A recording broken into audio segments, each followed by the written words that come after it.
Paz do Senhor, meus irmãos, minhas irmãs. Hoje, no nosso estudo de hoje, nós continuaremos com o estudo sobre o Apocalipse, o juiz eterno. É o sexto estudo, estudo número 6, dos rudimentos da doutrina de Cristo, na sua segunda parte. Na primeira parte, nós falamos de história, mostramos os impérios, né, que se sucederam na história mundial e até chegar dos 6 principais impérios, chegando até o Império Romano, que é o 6º império que sucedeu o Império Grego. Então hoje nós continuaremos falando um pouquinho do Império Romano para entrarmos no Apocalipse propriamente dito. Vamos orar. Senhor, nós agradecemos o Senhor, pedimos que o Senhor nos dê graça, nos dê sabedoria, unção, que o Senhor nos abençoe a todos nós, Senhor, tanto a mim como aos irmãos, às irmãs que estão em casa, e nos ensine na Tua palavra, em nome de Jesus. Então,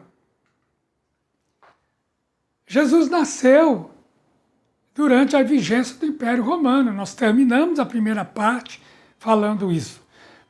Esse Império Romano foi profetizado por Daniel como o 4º reino que se levantaria após o Império Babilônico. Diz Daniel capítulo 2, depois do Senhor se levantará outro reino inferior ao seu, e um 3º reino de bronze que terá domínio sobre toda a terra. O 4º reino será forte como o ferro, pois o ferro quebra e despedaça tudo. Como o ferro quebra todas as coisas, assim será esse reino. Fará em pedaços e destruirá a todos. Daniel profetizou que o Império Romano destruiria Jerusalém e o templo, né? Após o Messias ter sido tirado, o que Jesus confirmou. Daniel 9, versículos 25 a 26. A profecia é: saiba e entenda isto, desde que foi dada a ordem para restaurar e para edificar Jerusalém, até a vinda do ungido, o príncipe, esse é Jesus, o ungido, o Cristo, né? Haverá 7 semanas, 62 semanas. As ruas e as muralhas serão reconstruídas, mas será um tempo de muita angústia. Depois das 62 semanas, o ungido será morto e não terá nada. O povo de um príncipe que há de vir destruirá a cidade, a destruição de Jerusalém no ano 70. E o santuário. O seu fim virá como uma inundação. E até o fim haverá guerra e desolações foram determinadas. E é Lucas capítulo 21, versos 5 e 6, está escrito: alguns falavam a respeito do templo, como estava ornado de belas pedras e de dádiva. Esse é o templo de Jerusalém, né? O templo de Herodes, que existia durante o ministério de Jesus. Então Jesus, né, ele estava ali ensinando os seus discípulos no templo. E quando saíram do templo, os discípulos disseram isso, né? Que templo maravilhoso. Então Jesus disse: vocês estão vendo essas coisas? Virão dias em que não ficará pedra sobre pedra que não seja derrubada.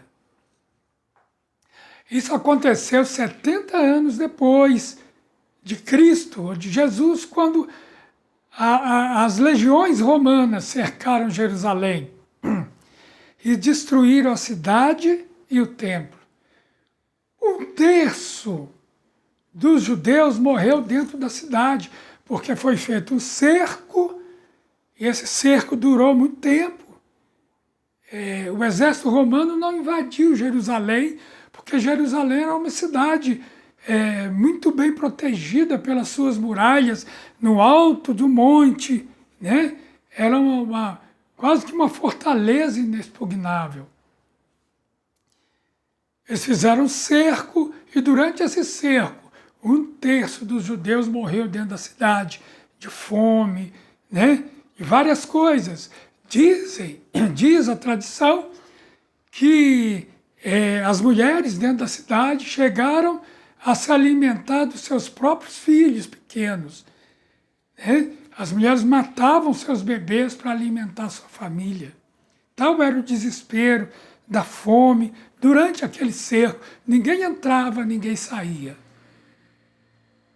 Um outro terço foi crucificado ao redor da cidade, tentando fugir. E o último terço do povo foi espalhado entre todas as nações, conforme a profecia da Bíblia, né? Em Ezequiel 5 está essa profecia. 1/3 parte dos seus moradores morrerá de peste e será consumida pela fome dentro de suas muralhas. Outra 1/3 parte, diz a Bíblia, cairá a espada nos seus arredores. E a outra 1/3 parte espalharei aos 4 ventos, e irei atrás dela com a espada na mão. Não sei se você sabe, mas existem judeus em todas as nações do mundo. Em qualquer lugar que você for, haverá uma comunidade judaica. São estes que foram, descendentes destes, que foram espalhados aos 4 ventos. Aqui no Brasil nós temos tantos judeus, nós temos comunidades judaicas, e nós temos judeus famosos, né?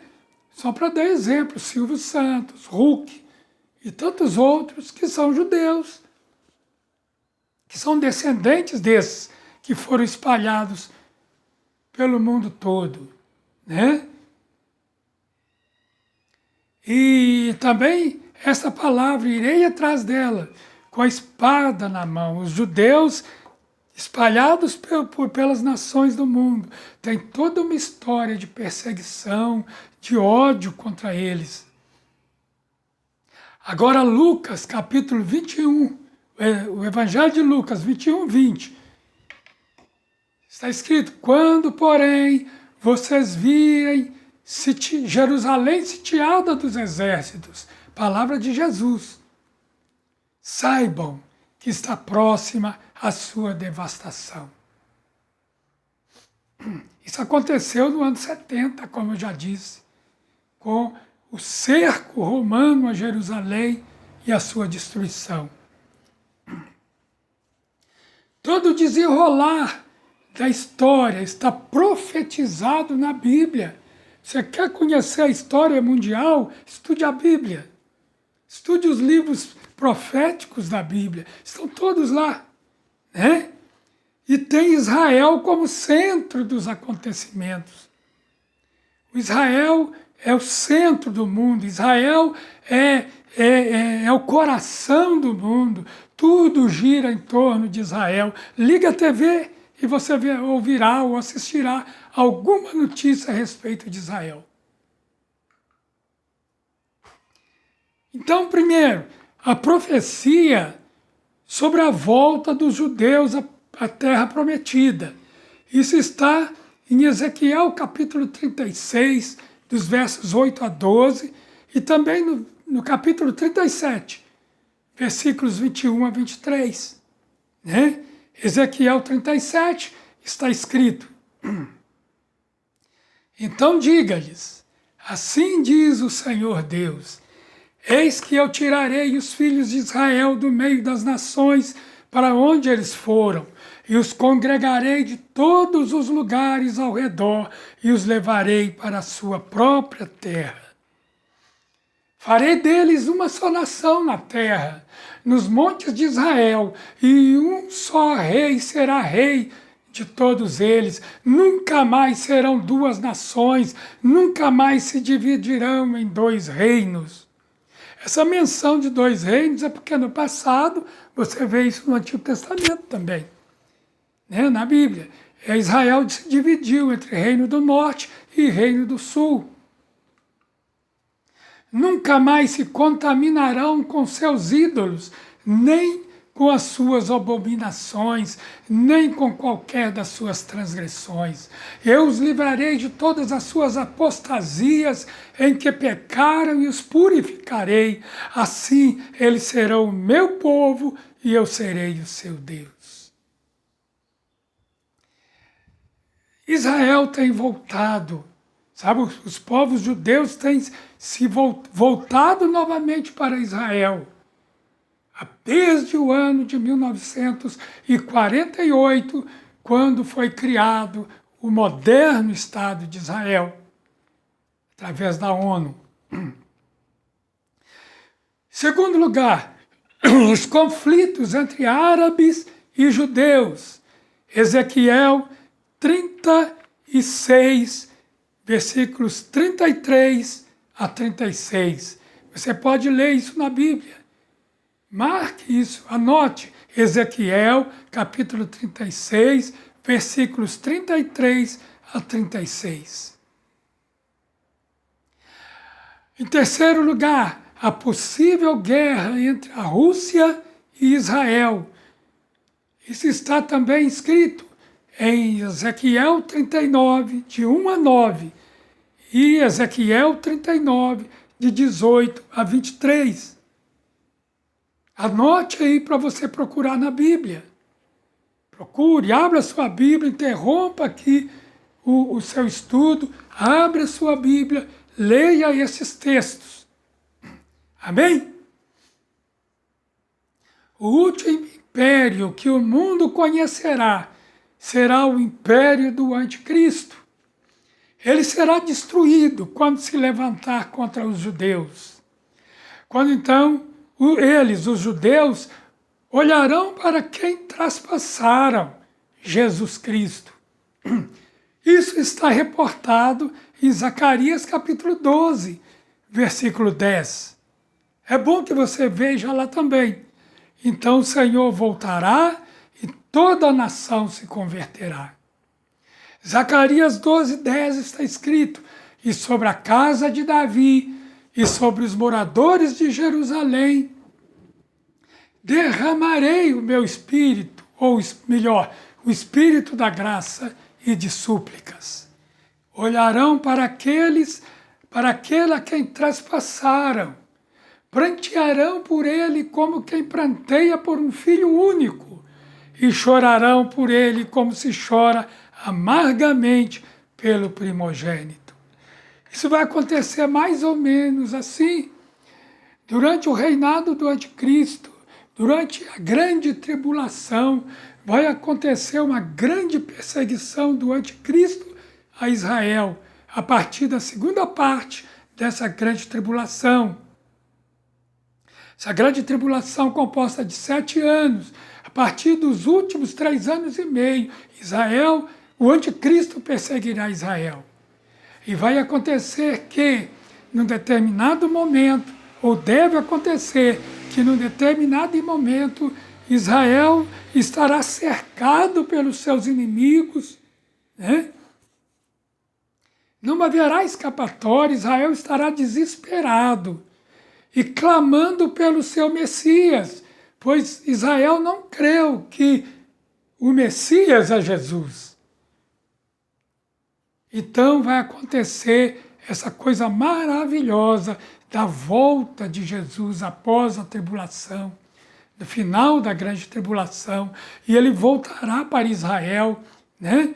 Porque Israel vai, como diz o texto, chorarão amargamente, ou prantearão por ele como quem pranteia por um filho único, um filho unigênito, Jesus Cristo. Chorarão por ele como se chora amargamente pelo primogênito.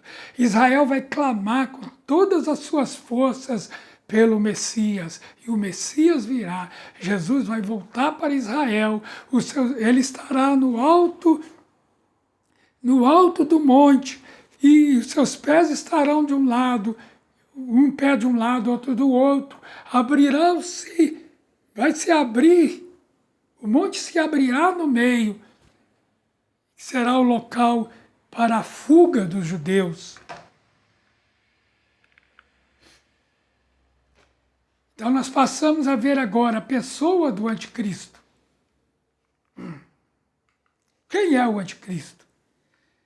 2 Tessalonicenses capítulo 2, verso 3, o apóstolo Paulo diz: ninguém, de modo nenhum, os engane, porque isto não acontecerá sem que primeiro venha a apostasia. E eu quero chamar a atenção dos irmãos, nós estamos vivendo isso aqui, ó, a apostasia. Apostasia para a igreja, irmão. Não é para o mundo já é apóstata por natureza. O mundo crê em tantos deuses, não crê em nada. Mas nós que cremos em Jesus, a igreja do Senhor está entrando numa apostasia. Tantos ensinos errados, tantos falsos mestres, tantas falsas profecias, tanta coisa tem acontecido.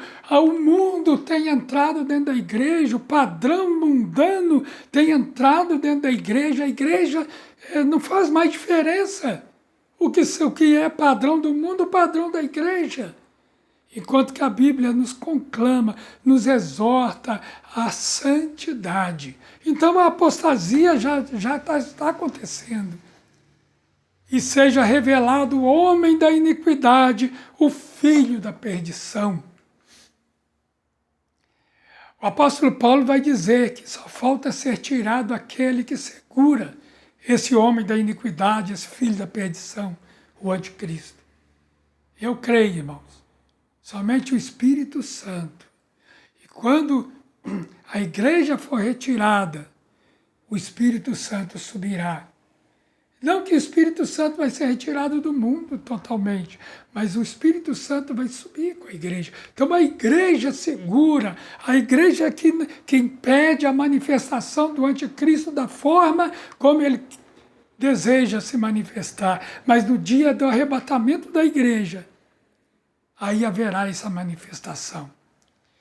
E esse homem da iniquidade, o anticristo, qual é o seu poder sobrenatural? Né? O seu poder sobrenatural está escrito em 2 Tessalonicenses 2, 7 a 10, em Apocalipse, capítulo 17, versos 11 a 15. Leia, pare aqui o estudo e leia na sua Bíblia. Abra sua Bíblia e leia. Depois volte para cá. Amém? Em 2 Tessalonicenses 2, 7 a 10, está escrito: porque o mistério da iniquidade já opera e aguarda somente que seja afastado aquele que agora o detém. Então será revelado o iníquo, a quem o Senhor Jesus matará com sopro de sua boca e destruirá pela manifestação de sua vinda naquele dia, quando os judeus estiverem clamando, tá? Como se clama por um primogênito. Ora, diz o apóstolo Paulo, o aparecimento do iníquo é segundo a ação de Satanás, com todo poder, sinais e prodígios da mentira, e com todo engano de injustiça ao que estão perecendo, porque não acolheram o amor da verdade. O aparecimento do iníquo é segundo a ação de Satanás, com todo poder, sinais e prodígios da mentira, e com todo engano de injustiça aos que estão perecendo, aqueles que estão sendo enganados porque não acolheram o amor da verdade. O amor da verdade, não acolheram Jesus Cristo, não abriram seu coração e se converteram ao Senhor Jesus para serem salvos. Nós então ficamos aqui por hoje, irmão. Que você reserve um tempinho para você acompanhar esse estudo e naqueles pontos em que falei com você, interrompa o seu estudo no seu celular, ou no computador, no notebook. Abra sua Bíblia e leia as referências bíblicas que eu passei para você. Amém? E depois volta para cá e faça assim até chegar aqui no fim da segunda parte. Amém? Que o Senhor te abençoe. Em nome de Jesus. Amém.